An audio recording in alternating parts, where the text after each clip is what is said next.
সম্মানিত সুপ্রিয় দর্শক শ্রোতা দেশ ও প্রবাস থেকে যারা এই মুহূর্তে ভিডিও দেখছেন সবাইকে ধন্যবাদ জানিয়ে শুরু করছি আজকের প্রতিবেদন ভিডিও। এরপরে কেন প্রতিবেদন আসলো বিস্তারিত আলাপ থাকতেছে, আপনারা ভিডিওটা কন্টিনিউ করলে বুঝতে পারবেন। কথা না বাড়িয়ে পরিচয় করাইতেছি। আসসালামু আলাইকুম। ওয়ালাইকুম আসসালাম। আসসালামু আলাইকুম। ওয়ালাইকুম আসসালাম। ভালো আছেন ভাই? জি, আছি ভালো। আপু, প্রতিবেদনে আসার কারণ কি ছিল?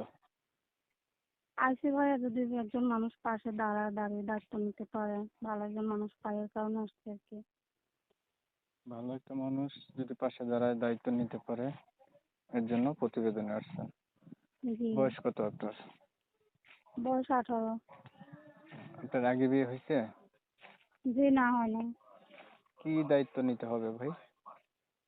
দায়িত্ব বলতে নিতে পারে, কে কারো দায়িত্ব না, বিয়ে শাদী করে আর কি পাশে দাঁড়াতে পারে এরকম ভালো মানুষ যদি পাই, এর কারণে আর কি বিয়ের জন্য আসছেন। পরিবারে আছে জি। কে কে আপনার? আছে আম্মু আছে, ছোট একটা ভাই আছে। বাবা নাই? মা আব্বু ছোট থাকতে আলাদা হয়ে গেছে আর কি, আলাদা থাকে। কি করেন আপনি? আমি টেইলারি কাজ করি, সেলাই মেশিনের কাজ করি। বিয়ে শাদী হয়নি না? জি, না হয় নাই। প্রতিবেদন আগে আর কখনো করছিলেন? জি না, এর আগে আর করে নাই।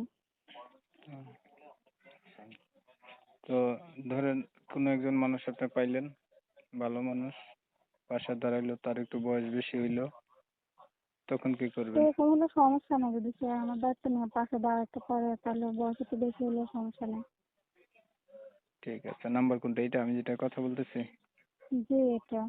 প্রিয় দর্শক শ্রোতা, আপনারা এই আপুর কথা শুনছেন, শুনে যাদের কাছে ভালো লাগছে চাইলে ওনার সাথে যোগাযোগ করবেন। উনি একটা ভালো মনের মতো মানুষ চাইতেছে, ওনার যে দায়িত্ব নেবে বা বিয়ে করবে এমন। আমি ওনার কথাগুলো তুলে ধরছি আপনাদের মাঝে। ভালো লাগলে ভিডিওটা একটু শেয়ার দিয়ে রাখেন, ইমো মেসেঞ্জারে ছড়াই দিয়ে।